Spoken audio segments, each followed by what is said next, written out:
Good afternoon, everyone. I'd like to call this meeting to order. We do have a certification of a quorum. I'd like for everybody to stand and join us in a pledge of allegiance. Pledge allegiance to the flag of the United States and to the republic for which it stands, one nation, under God, indivisible, for all. Honor and protect this flag. Be one state, indivisible. Let's bow our head. Our Father in heaven, we thank you for this beautiful day.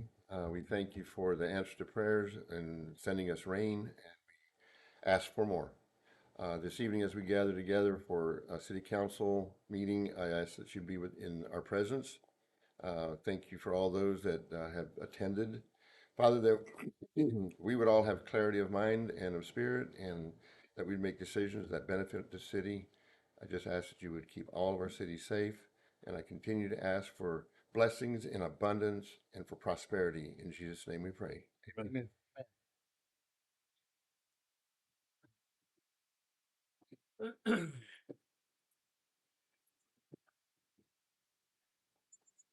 Right, item number 4, special recognition.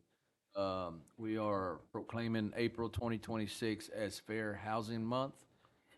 And just wanted to mention that. And we do have a proclamation, but I think we're all good. So we're going to move on to item number 5, public comments. I believe I have one. Ms. Smith, would you like to come up to the podium?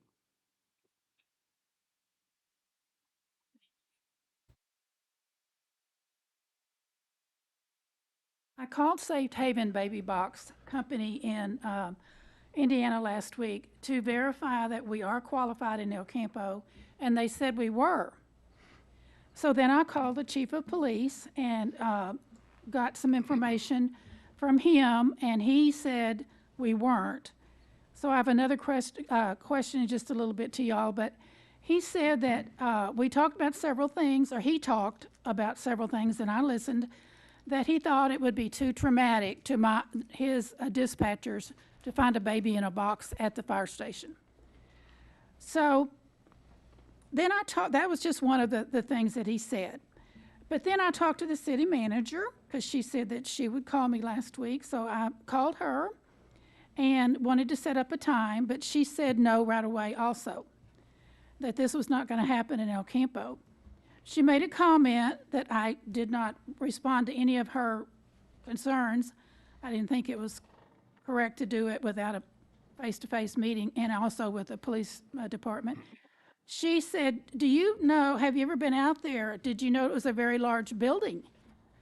Do you know how long it would take for a fireman or police officer or dispatcher or anyone that's in that building to get to the wall? That's all. Like I said, I didn't say anything. Then she said, what if there's 2 911 calls at one time? The baby box has 3 alarm systems. 3. The first one is enough for 911 hears it, but the mother has time to get away and take her packet of information. The second one is for the next step, and then the next step when you get the baby taken to the hospital. It's heated and cooled. It is a box like you would be if you were at a maternity ward. It has, they call it a hospital bassinet. There's also some packets that would be left at the police station or El Campo, since it's all in one space, that would be the needs for a newborn. I would really, really appreciate it if somebody on this council could get me in to I'm not a political person. I don't know how this works. I need to talk to you at length in the closed session. And I finally figured out somebody has to nominate me. Like I said, I'm not on that. I'm just a volunteer. I did talk to Safe Haven Baby Boxes, and they said they would have to get the lawyer of the council to call him to get a contract and the liability information. And that, because I'm third party, I'm a volunteer. So I am requesting that, can we at least do that so we can talk? Thank you. Appreciate it. Thank you, Ms. Smith. Right. Yes, sir.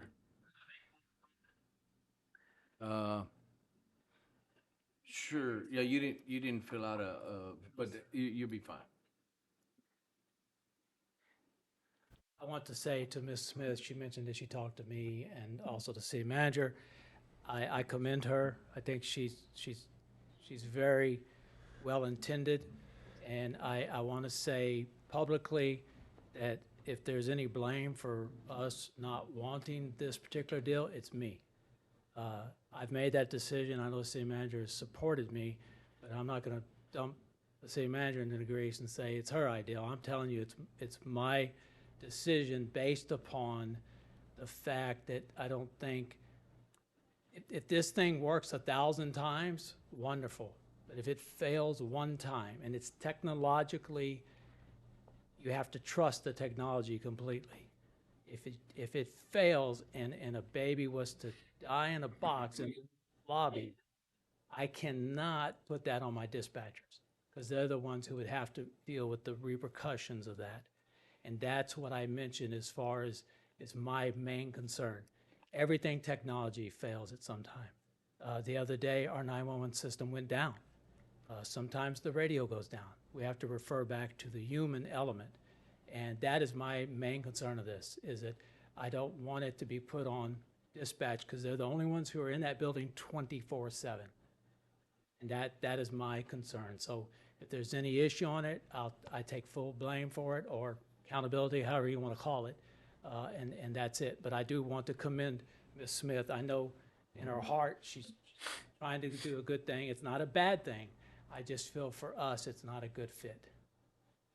Thank you, Chief. Okay, we're gonna move on to, number 6, our consent agenda. Mayor, I move to approve the consent agenda as presented. Second. We got a motion and a second to approve the consent agenda as presented. All in favor? Discussion? Motion passes. Item number 7, consideration of and action on, item number 1, consideration and possible action to adopt criteria for approval of economic development incentives from the City Development Corporation, requiring city council approval. And this item was placed on the agenda by Councilmember Tom Koblenz. Mr. Koblenz, Sure. you would like. I would like to. Well, first and foremost, I want to thank each one of you for taking the time to listen to me and listen it out. And I would appreciate if you'd follow along with what I'm planning to read here, and just kind of grasp what I am trying to say and what I think that might be a good fit for the future. Good evening, Mayor, Council, and members of our community. I'd like to take a few minutes to speak about how we evaluate the use of our CDC funds, because at the end of the day, this is not just money. This is taxpayer money. It belongs to the people of our city, and we have a responsibility to steward it wisely. Economic development is a good and necessary thing. Supporting local business is important. Many of them are the backbone of our community, and we all want to see them succeed. But I believe we need to clearly define something. There is a difference between supporting business and subsidizing activity that would have happened anyway. As a council, we should be asking a few fundamental questions every time we consider an allocation. What is the measurable return on investment for the city? Are we creating jobs, increasing our tax base, or generating long-term economic activity? And just as important, would this project move forward without public funding? If the answer is yes to that, then we need to ask ourselves why public dollars are being used at all. True economic development means growth that benefits the entire community. It means expanding opportunity. increasing revenue and strengthening the long-term position of our city, not just assisting individual projects because we either like the business or the people behind it. This is not about being for or against one business. This is about being for accountability. Every dollar we approve should be tied to clear expectations, defined outcomes, measurable performance, and a reasonable return for the public investment. Because if we cannot clearly explain to our constituents what they are getting in return, then we have not done our job. And I believe moving forward, when projects are presented to this council, we should expect to see the information clearly outlined, such as an estimated increase in property value and resulting tax revenue, projected sales tax generation if applicable, number of jobs created and total payroll impact, total private investment being made in the project, a reasonable timeline for when the city sees a return on its investment. This doesn't complicate the process, it strengthens it. I believe we can continue to support business in this city and do it in a way that is structured, transparent, and fair to everyone. That is how we build trust, that is how we ensure long-term growth, and that is how we honor the responsibility given to us by the people we serve. Thank you. What I want to do, though, at the end, just kind of ad-libbing, I am by no means saying that the CDC is not doing their job properly. I'm not saying they're not vetting it properly. What I'm saying is, and I quote, there was a comment made one time that said, well, if the CDC is approving it, I don't know why we are even questioning it, unquote. That is not the proper way that we should review these allocations. In your packet, I did put a suggestion of some of the criteria I think that would be good to go through. And it's to me, and I did have a conversation with Carolyn Gibson, the CDC needs to understand that they are doing their best, and when it comes and they approve something, when it comes to the council and they have our approval as well, that's just a second layer of it. However, what I see us doing, at least from my standpoint, is it comes in here, I don't feel like I have all this information, I'm relying on them, that they did their job properly, and if that's all we're basing it on, why is it even coming to us? And that's what I had to say. So thank you very much. And I don't know if we need to go through this suggestion of criteria. I don't think that was handed out, right? It should be on. It's in the packet. It basically is an outline of things that I think that us as a city council should review. And it could be that all of the ones that are approved when they come from the CDC, it'll just breeze through here. But if someone were to come to me and ask me, so why did you allocate this money to such and such? What is the return on the investment? What was the benefit for the city? I would have to say, well, I don't really know. Why don't you go ask the CDC? And I don't think that's the position I want to be in. That means that I wasn't responsible in checking it out and either approving or disapproving of it. Thank you. May we get Carolyn up here? I'd like to ask Carolyn some questions. Sure. Carolyn, would you like to step up? I have a question for you, Tom, while Carolyn's coming up, if I may. And when you say, let's see, somewhere on here you're talking about, will it increase the value of the property? And, my thought was, will it increase the value of the property and the tax base over and above what would have happened anyway, even without this consideration? I mean, if the project, I agree with your thoughts, if the project is going to go forward anyway, and if our incentive is nothing more than an investment in it or helping them get their money back or whatever, and it's not really helping to create that bunch of jobs or that real estate and its tax value, then I think we are certainly proper to. And I want to answer back to that. That is my sentiment. So basically, it becomes not an incentive, but a subsidy. We're subsidizing a business. I did find this out too in my research, that it is not uncommon to support local business that's established already. It's not uncommon in the CDC realm. However, there has to be some, again, if we're just handing out money that would have been, the place would have been built and improved anyways. It's just we're subsidizing it, not really incentivizing it, is my thought. For devil's advocate, Uh-huh. if a project's relying on, if it can't be built without our money, what's the viability long-term anyway?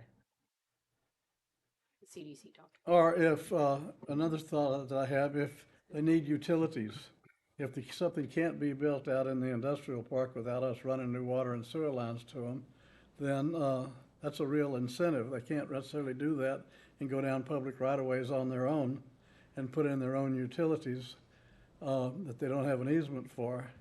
And so I think that's an important consideration. That's a very positive thing for us to be doing too. I guess my thought is, if they've already broken ground on a new Dairy Queen, for instance, and they got the finance, they've got a contract signed, they're under construction, and then they come to us wanting some money, I don't see that we are necessarily using our money to create a new job. My question to Carolyn, you've got a CDC board. When a business comes to you and approaches and wants to do something in El Campo, they come to you first, right? Yes, sir. You vet them Yes, sir. completely. Yes, sir. Then you take it to your board if you think it's viable.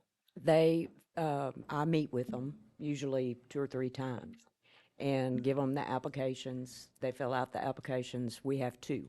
We have a site improvement grant application. We have a economic development assistance application that takes it even further into what percentage of the products that they're going to purchase for construction are bought locally, that sort of thing.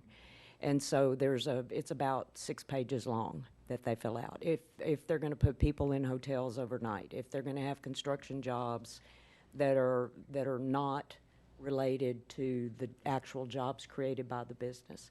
There's a whole lot that goes into it. So- And then a summary is given to the board. So your board spends lots of hours before they just hand out money to somebody. Yes, sir. And the criteria has been written for this for how long? Since you, When I started in November of 2015, the CDC and the city was waiting on an attorney general's opinion about our site improvement grant program. That opinion came in January of 2016. And basically, the attorney general said, there's no legal definition of site improvement. So you have to use the definition of site and the definition of improvement. And correct me, Ronnie, if I say any of this wrong, because you were involved in that. What we did was we took the Webster definition of site and the Webster definition of improvement, and then took it a step further than that. Well,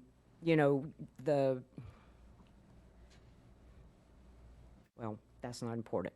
What we did was we said it had to result in an increase in the value of the project or the site or the improvement. so what I'm getting at is what Tom is asking us to do as a city council to go over and approve. The board that we elected has already done it, basically. Yes, sir. I mean, all of the things that are on the checklist are the things that I do plus a whole lot more. Well, when I vote on all the committees of anything in the city of El Campo, I think the board that we appoint to the CDC is probably the most important board that we have, because they're all business people. Sir. They've all been there. They're all for the betterment of El Campo. And I just, I agree. I'm glad Tom likes to do this, but in a way, I think it's micromanaging. We've got you to do this, and we've got the board that's already doing it. So I don't want to say, hey, board, everything you do, and we're going to nitpick it and make sure you're doing it, because that's not why we appointed them. We appointed them so that we didn't have to spend hours doing what they're already doing with you. Well, and the board doesn't just blanket check everything I hand to Right. them. We normally discuss projects in closed session because there's a lot of confidential information involved. And there's a lot of discussion before anybody ever comes out of closed session and makes a motion to approve or disapprove. And then I've been on board, this is my 7th year this month, I guess. And all the stuff that's come before me that I voted on, I voted no one time. And that because it was a city development, it was a Louis deal. It was a Welding. Louis school asking for money, and they're not in the city of El Campo. And I didn't feel like our taxpayers should subsidize somebody that's not a taxpayer. But that's the only reason I voted no. And like I said, that's why we appoint that board. You know, I take it seriously who applies for that and who I appoint to it. And if I don't feel like they're going to do what's in the best interest of El Campo, I'm not going to vote for them. So that's why I don't want to go over their head. Basically, I like what Tom's saying, but you know, that's y'all's job. That's what we appointed the board to do, and that's just the way I feel. Well, let me, if I may, then why is it brought to us? I mean, It's in our It has bylaws. to be because of the money. right, but it just comes here, and so the three that were approved last week, Dance Pizzazz, Lost Lagoon, and what was the other one? HTO, thank you. I'm just asking the council, if someone would come to you and say, so why did y'all approve this? What would your answer be, each one of you? Why did you approve this? That's the question I want to answer correctly. And my answer right now, the way we do this, with all due respect, Councilman Hodges, is because, well, they approved it already. So, I just said A. I don't think that, if it's coming to us for something, then we should have something to do with it. We do get to vote. We do, And but I did vote no one time. You know, we Well- all have the opportunity to vote no.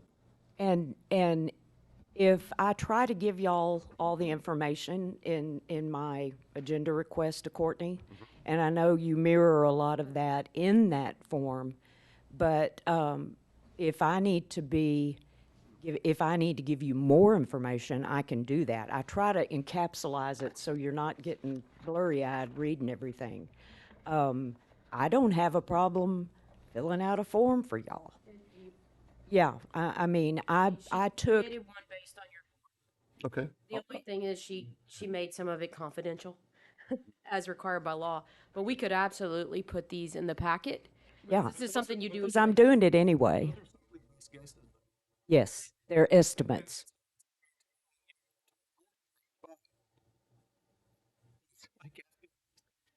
How much need they? They need the most need out of anybody, but that's what's on the application.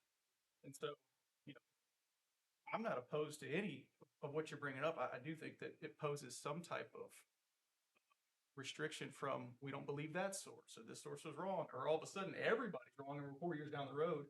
And then the question becomes, well, then what? And so, you know, if that can be waded through and figured out. But I don't have a problem in putting a form in I y'all's think it would be packet. interesting to see. Yeah, I was gonna say. And that's what I have yeah, as the estimates. I think just the communication piece, and I think that's what Tom's getting at as well, is as long as we have more of the information whenever we are voting, we'll just have more basis for that vote. That's all. And I think, you know, if we had some of that, and even if it is their opinion, what's on the form, at least you would have some additional basis behind why you're voting X, even though, like you said, it's in the charter that says that certain amounts have to come to city council, and that's all fair. But if we have additional information behind that, then Tom, I think we would be able to answer that question on why we voted X. And you I know, will or say whatever. this, I read every agenda from front to back, so it would be nice for me to come and I have this checklist that I put in. Versus having to read And 3 I would pages at a already come time. here and we're not, but if I have a question, because there's something there that I do have a question about, then I would question that. But if it's all clear and you filled all the blanks, we don't have to nitpick, Yeah. but it's there. And then I can vote and say, and if my constituent asks me, then I say, well, guess what? They did their job. It is good for the community. This is why it's good for the community, not just, well, they approved it, so I did too. That's my point. If I may say, I think what we need to consider is, this is city money. It is. CDC is spending. It's not CDC money, it's city tax money. That's right. Money that the city earns. And we provide oversight for the CDC. We appoint the best people we can find right. to serve on those boards, and we have a lot of respect for their opinion, but it is our duty to provide oversight and to give them guidelines as to what we think is proper for them to spend the taxpayer money on. And I don't see a problem with your list, and it's an easy enough list for the, to serve as a guideline for the CDC manager and the CDC board to say, let's consider all of this and fill us in on what your thoughts are, what this project is going to do. But, you know, if we think it's great for the CDC to provide utilities and fund utilities for the city, which we all, I think, approve, that's one thing. If we think that if a business is failing down the street and they need a boost and they need somebody to invest some money in it, we don't do that. But if they're adding on or starting something new, we do. So there's no reason why the city can't come up with guidelines for, we do not do this kind of an investment and we do this sort of thing. And then trust the judgment of the board, the CDC board, to make the recommendations accordingly. I thank you very much for all of that, and I agree with you 100%. What we should be doing when we look at this is a little bit like what is that? It's a justice where the eyes are closed like this here. It's just a balance. It's injustice. Scales of justice. Thank you. So, because what this will do, this will take any kind of discriminatory accusations away from us. If a business comes in that we don't like, but it meets all the criteria, we should be blind to what the business is, because I don't think it's at this point that we're deciding what kind of business can be subsidized or incentivized. And it should be clear that it's because of a clear, defined criteria that we approve or disapprove. If I may, I've been doing this nearly 24 years, and I have never seen a project approved or disapproved based on that kind of criteria. There is no business that qualifies and business that doesn't qualify if they had the same project.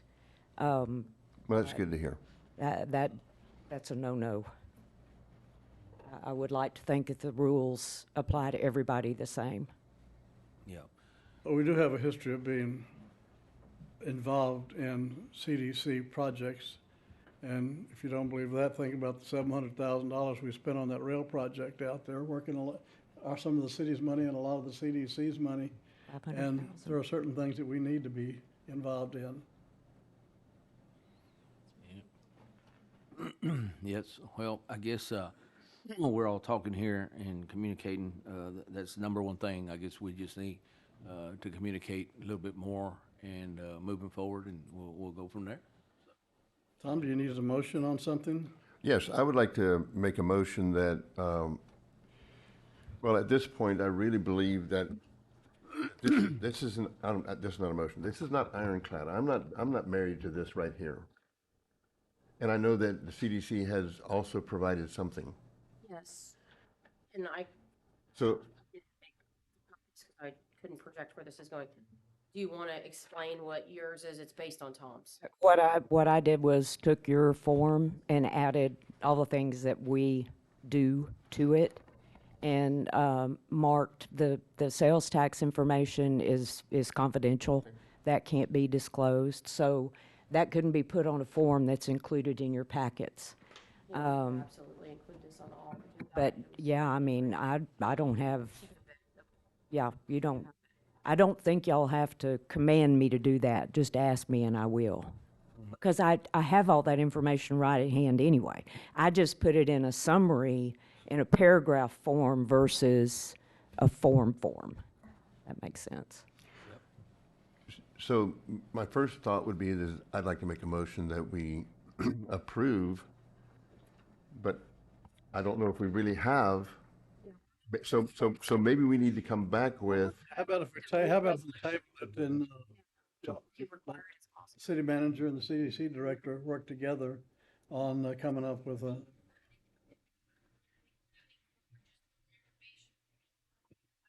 Don't need a motion.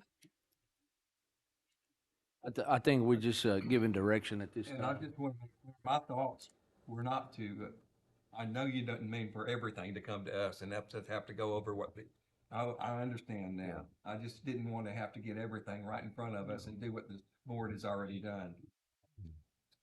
It's a format thing, and I don't have a problem with I would it. like to see something come back to us for approval that has the items on it that, and every time one of these come through, it's on there. It doesn't have to have all the paperwork like you're saying. We don't need to go looking through all the stuff, but it has everything that we need to make a real judgment on it and a good vote. Ronnie, what How would about we direct that? in a instance where it's confidential? Let the city staff come up with something that we look at. Leave that out or take it to closed session. Too. So there are going to be times when, You can go to closed session.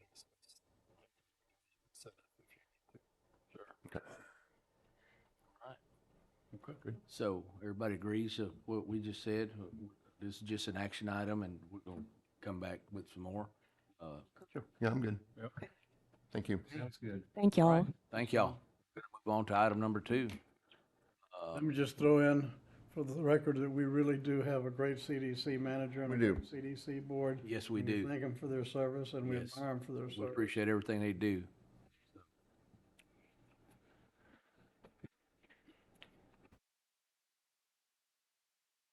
Anything else before I move on to item number 2? 7.2. All right. Resolution R 2026-20, accepting certain drainage easements for the Tres Palacios Creek expansion project on property located in El Campo, Texas, and authorizing the city manager to execute all necessary documents and receive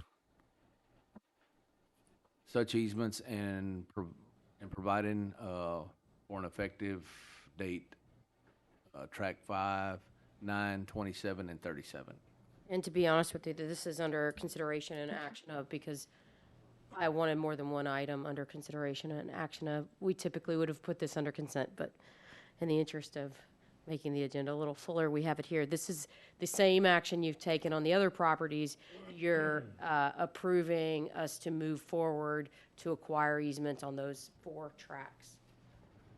Mayor, I'll make a motion, we approve resolution 2026-20 as written.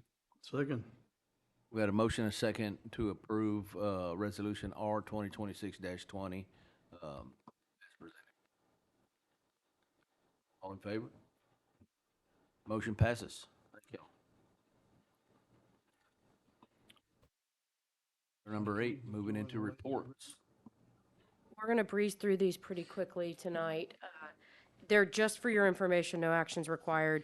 Your normal citizen quarterly board and commission reports, these outline the activities of our boards. If you have any questions, we'll be happy to answer them, but it is just for your information. And then the next one is your second quarter report. That's your investment, departmental, financial, and capital projects. Again, merely just passing on information for you. If you have any questions, we can answer them tonight, or you're absolutely welcome to contact us after this meeting, and we'll be happy to answer any questions. These are the standard reports you get every quarter. Thank you for the reports there, Courtney. At this time, we will be going into closed executive session. It is 6:34. There you go.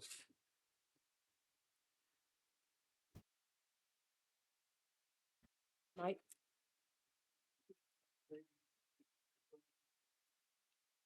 Well, that hair splits, everything was great. Those people.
Okay, at this time, it is 6:47. We are gonna reconvene and no action taken. And, before we adjourn, I'll make one announcement. Tomorrow night is the downtown dinner, downtown El Campo.